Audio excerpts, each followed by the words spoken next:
안녕하세요. 미래학습 진로센터와 함께하는 학습법 특강을 하게 된 법무행정학과 재학 중인 윤이한이라고 합니다. 제가 이번에 할 제목은 일과 학습을 병행하는 재직자 입장에서 어떻게 하면 효율적으로 공부를 할 수 있을까?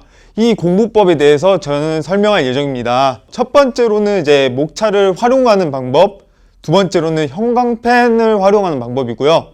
세 번째는 제가 많은 시간 중에 쉬는 시간을 어떻게 하면 활용을 할 수 있을까? 그 다음에 네 번째는 자기주도적으로 어떻게 학습을 할 수 있을까에 대해서 목차를 나눠봤습니다. 첫 번째로는 목차를 활용하는 방법인데요. 목차에 제가 활용하는 방법에 앞서서 단어의 개념을 확실히 잡고자 목차의 개념을 먼저 설명을 하고자 합니다. 목차란 무엇일까요? 목차라는 것은 첫 번째, 글쓴이가 주제를 모아놓은 것입니다. 글쓴이가 주제를 모아놨기 때문에 저희가 연관관계가 되어 있죠. 만약에 기능 다음에 저희가 뭐 연원이다 이런 걸 목차라고 하죠.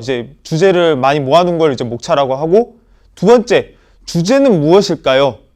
주제는 글쓴이가 말해주고 싶은 의미를 한 단어 및 한 줄로 요약한 것입니다. 이거는 글쓴이가 무엇을 말하고 싶은지에 대해서 의미를 내포한 것이라고 생각을 해요. 그러면 앞서서 목차를 어떻게 하면 활용을 할 수 있을까 생각하면, 제가 목차를 활용하기 전에 목차를 활용한다는 것은 연관관계가 있다는 건데, 그러면 제가 재직을 하고 있잖아요. 어떻게 하면 제가 재직한 업종에 대해서 과 연관을 시켜서 어떻게 하면 설명을 할 수 있을까 하다가, 제가 재직한 회사가 지금 기계 회사인데, 기계 회사는 기계는 외판과 선으로 이루어져 있죠. 저는 목차라는 것이 외판이라고 생각을 합니다. 외판은 틀이잖아요. 목차는 전체적인 틀이라고 생각을 합니다. 근데 기계 회사를 제가 다니고 있는데 다른 분들은 업종이 다를 수가 있잖아요. 그러면 어떻게 이해를 하냐면, 제가 곰곰이 생각을 해봤는데, 저희가 그림을 그리기 전에 스케치라는 걸 하잖아요. 색칠을 하기 전에 스케치를 한다라고 하잖아요. 스케치라는 개념으로 이해를 하시면 됩니다. 큰 틀을 잡는다를 개념을 잡는 것이 목차를 활용하는 방법이라고 생각합니다. 목차를 그러면 활용하면 좋은 점이 무엇일까요? 목차를 활용하면 좋은 점은, 첫 번째, 큰 틀이기 때문에 흐름을 알 수 있습니다. 이 흐름이란 것은 제가 이때까지 중요하게 생각한 의미이자, 그 다음에 제가 학습법 중에서도 흐름을 굉장히 중요시 할 건데요. 이 흐름은 우리가 기억하는 데에서 중요한 역할을 해요. 왜냐하면 저희가 예를 들자면 이게 철수와 영희가 있다. 근데 철수와 영희가 놀고 있다. 이렇게 연관관계를 짓잖아요. 근데 이 목차라는 것은 철수와 영희가 놀고 있다가 아니라 철수와 영희가 놀기 할 때 이 목차라는 것을 통해서 알 수 있다는 거죠. 그 다음에 이것을 통해서 어떻게 하면 쉽게 이해할 수 있는 것도 장점이 될 수 있죠. 그래서 구성을 통해서 전반적인 흐름을 알 수 있기 때문에 쉽게 이해할 수 있다. 이며, 그 다음에 저희가 철수와 영희가 놀고 있다를 통해서 의도를 파악할 수 있잖아요. 철수와 영희가 놀아서 뭐 어떻다는 거지? 라고 했는데, 이 철수와 영희가 놀아서 저희가 이게 전반부구나, 아니면 이게 철수와 영희가 놀아서 결국은 놀이터에 가서 뭐 놀이를 끝내고 집에 갔다 라고 해서 어떻게 하면 의도를 파악할 수 있는 기능을 할 수 있습니다. 그리고 목차를 알고 나면 전략적으로 공부를 할 수 있습니다. 어떻게 하면 전략적으로 공부를 할 수 있냐? 전략을 세우면, 저희는 전략을 세우기 전에 지피지기면 백전백승, 나를 알아야 뭐 상대도 안다라고 하지만, 이것도 다 계획이 있어야 가능한 일이거든요. 이 계획을 어떻게 세우냐라는 것에 대해서 목차를 보면 1번 목차, 2번 목차, 3번 목차 이렇게 다 정해져 있잖아요. 근데 이에 대해서 공부 양을 정할 수 있다는 거죠. 이 공부 양을 정해서 한다면 확실히 효율적인 방법으로 공부를 할 수 있다는 점에서 목차를 활용한다 라는 게 첫 번째 키포인트입니다. 두 번째 방법으로는 형광펜을 활용하는 방법입니다. 형광펜을 왜 활용하는 것일까요? 저는 예전에 형광펜을 다른 사람들은 형광펜을 활용하는 방법이 아실지도 모르겠지만 저는 형광펜을 활용을 잘 안 했었어요. 왜냐면 귀찮아서도 있고 이 형광펜이 어떤 중요한 부분인지도 잘 모르잖아요. 이 부분에 쳐서 줄을 쳤는데 난 이 부분을 정확히 모르겠어. 근데 형광펜에 그렇다고 사용을 해서 전체 부분에 줄을 칠 수는 없잖아요. 그래서 주요 단어에 숙지하는 방법으로 형광펜을 먼저 사용을 했어요. 왜냐하면 이제 제가 그림을 이제 처음에 잡을 때 스케치라고 했는데 이 스케치 다음에 저희가 색칠을 해야 될 거 아니에요. 이제 색칠을 해야 되는데 이 형광펜을 이제 색칠을 하는 것은 주요 단어를 어떻게 뜻을 정확히 알아서 이제 이에 대한 흐름을 알고 있어도 세부적인 내용을 알아야 된다는 거죠. 두 번째는 이제 큰 주제, 작은 주제로 이제 부분을 암기하는 것인데 큰 주제, 작은 주제를 어떻게 부분 암기를 한다는 것이지 않는데 큰 주제는 큰 주제끼리 모으고 작은 주제는 작은 주제끼리 모으는 것입니다. 이제 큰 주제랑 작은 주제끼리 왜 모으는 게 중요하냐면 만약에 제가 개념이다 하면 개념에 대해서 빨간색을 칠하고 그 다음에 기능 빨간색 칠하고 그 다음에 그에 대한 세부적인 내용이 있겠죠. 이에 대해서는 다른 형광펜을 사용해서 큰 주제와 작은 주제를 분류한다면 더욱 효율적인 공부가 될 수 있을 것입니다. 그리고 세 번째로는 이제 보충적인 내용에 대해서 다른 형광펜을 사용하는 것인데 저는 형광펜을 딱 3개만 사용을 했어요. 왜냐면 일단 보충적인 내용까지 세 번째 형광펜을 사용을 해요.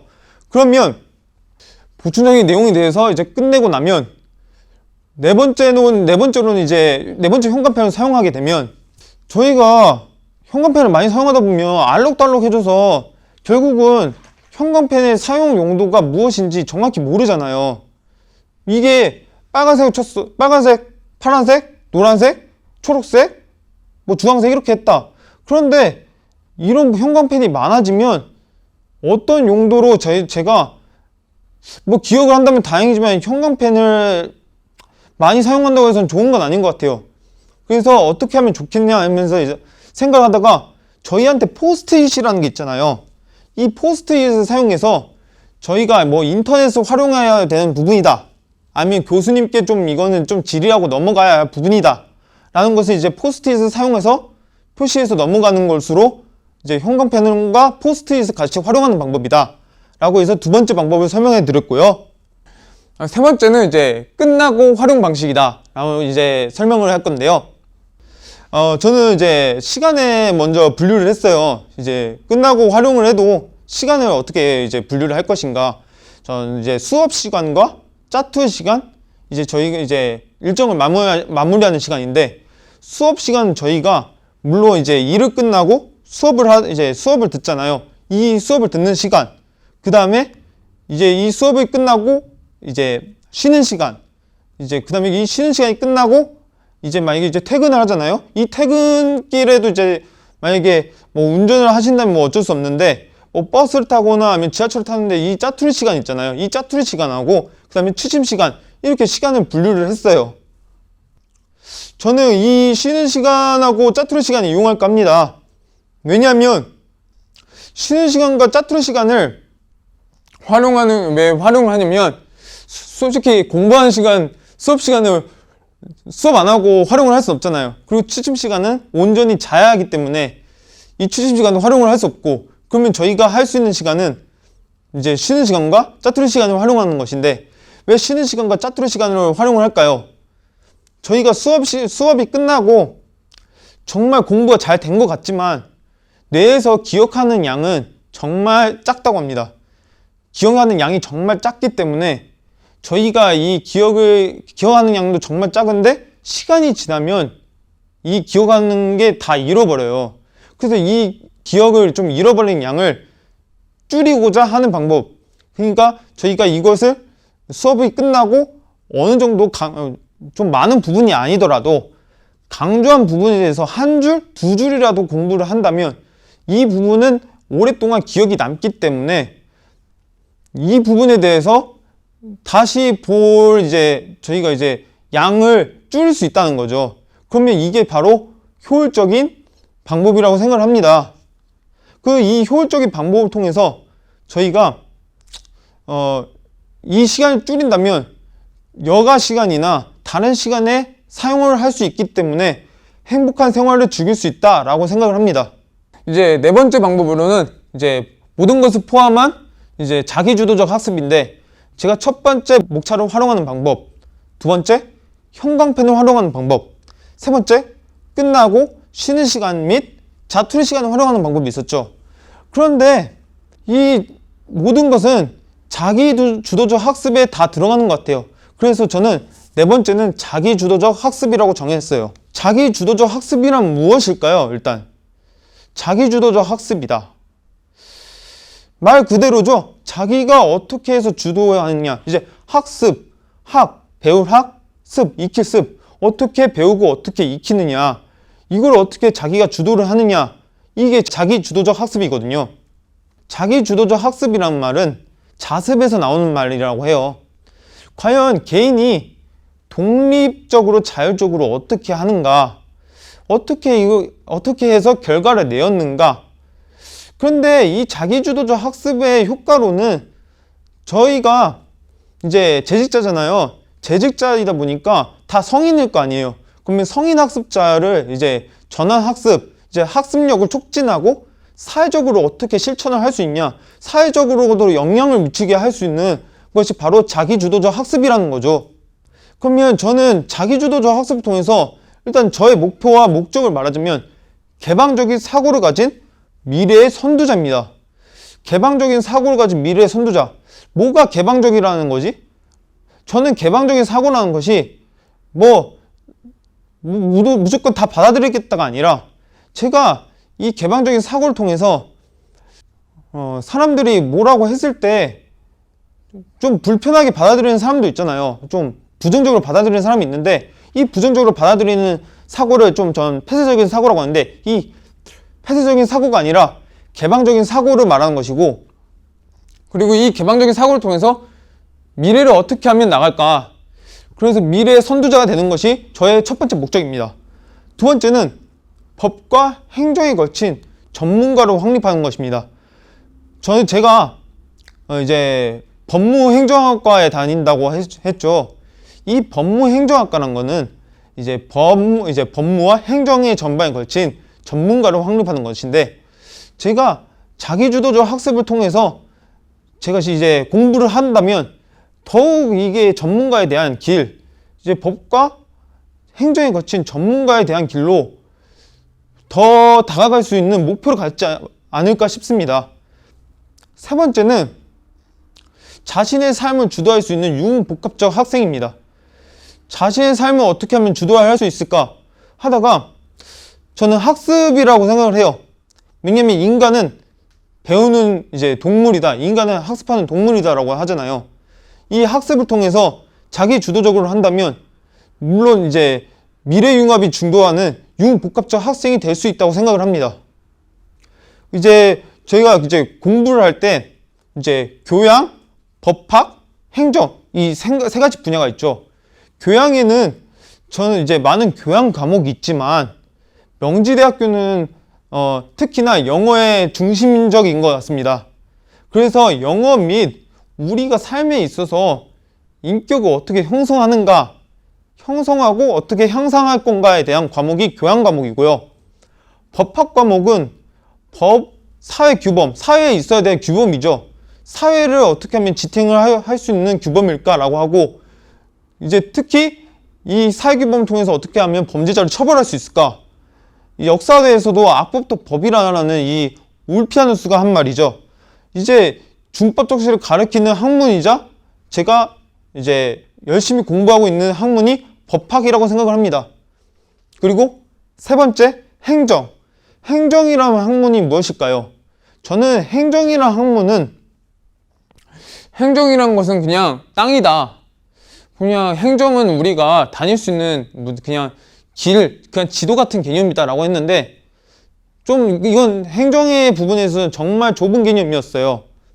행정의 개념에서는 정치도 되고요, 이 정치에서 나오는 인사도 들어가고, 이 인사에서 어떻게 하면 인사를 통해서 우리가 인사의 개념에서 대통령 있죠.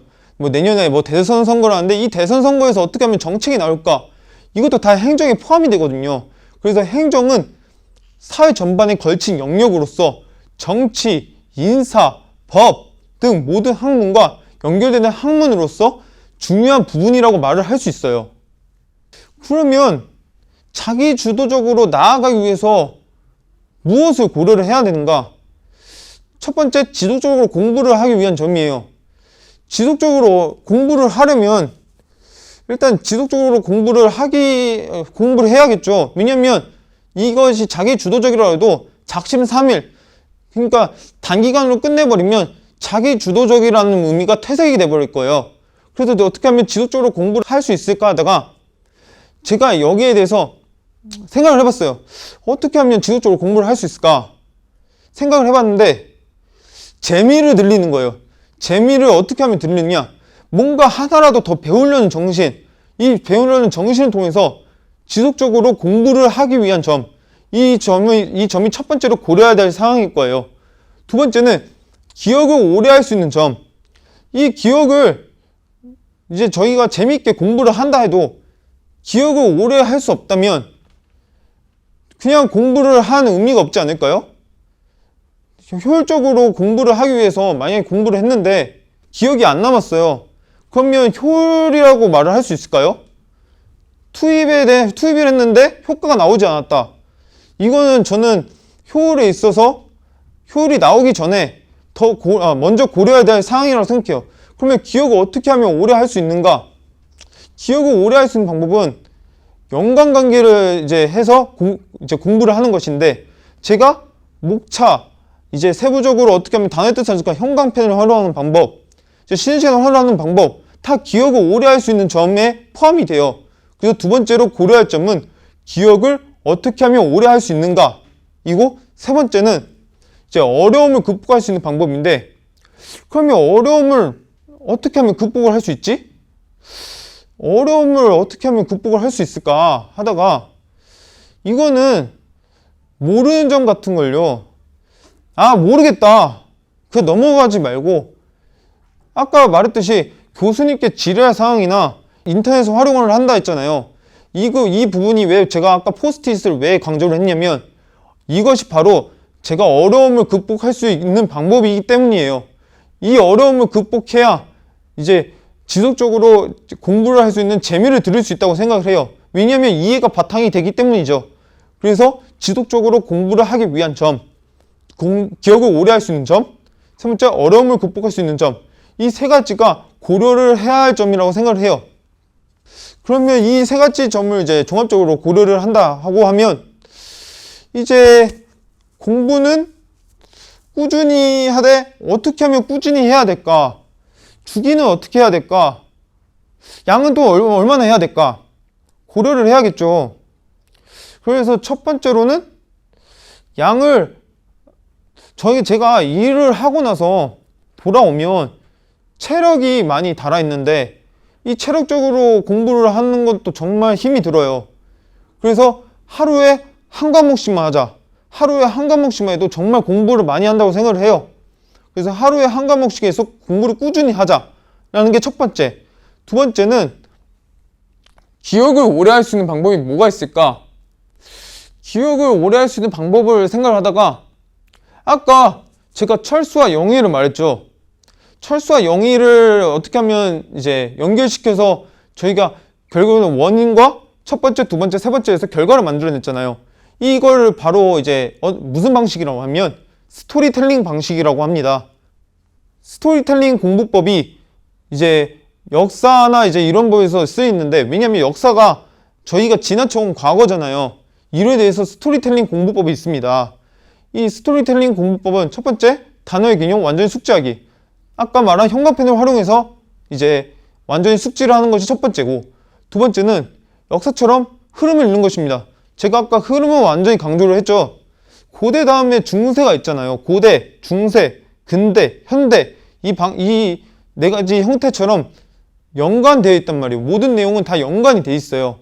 그래서 어떻게 하면 이 내용이 연관돼서 할 수 있을까? 이걸 생각하면서 읽는 거예요. 세 번째는 내가 아닌 남한테 설명해 주는 것처럼 읽는 거예요.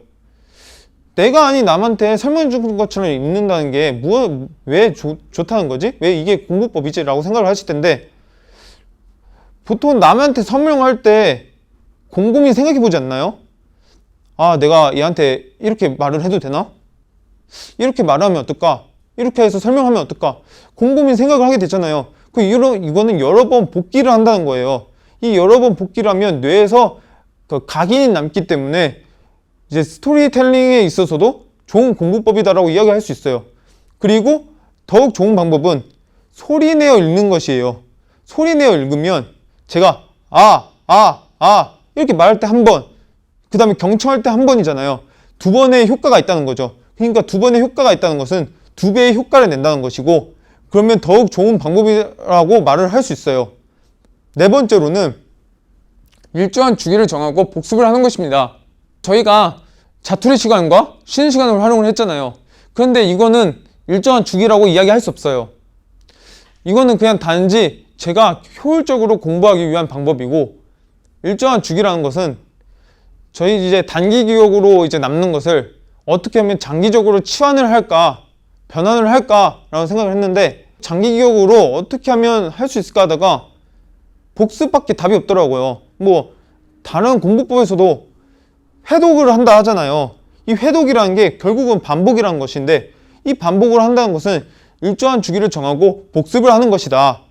그러니까 숙자 흐름을 어떻게 하면 잃어버리지 않게 복습을 계속 하는 것이죠.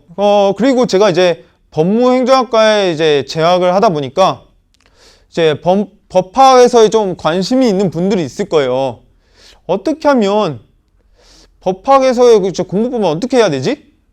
하시는 분도 있잖아요. 물론 교양이나 뭐 행정 같은 부분은 저는 공부법은 그냥 예습하고 복습하고 단어의 뜻을 정확히 알고 뭐 제가 앞에서 설명했던 방법이 똑같은데, 법학은 조금 다르더라고요. 그래서 법학은 어떻게 하면 적용 사례를 달아야 할 수 있을까? 첫 번째는 이제 단어를 숙지하되, 법은 특히나 단어 숙지를 잘해야 된다고 생각을 해요.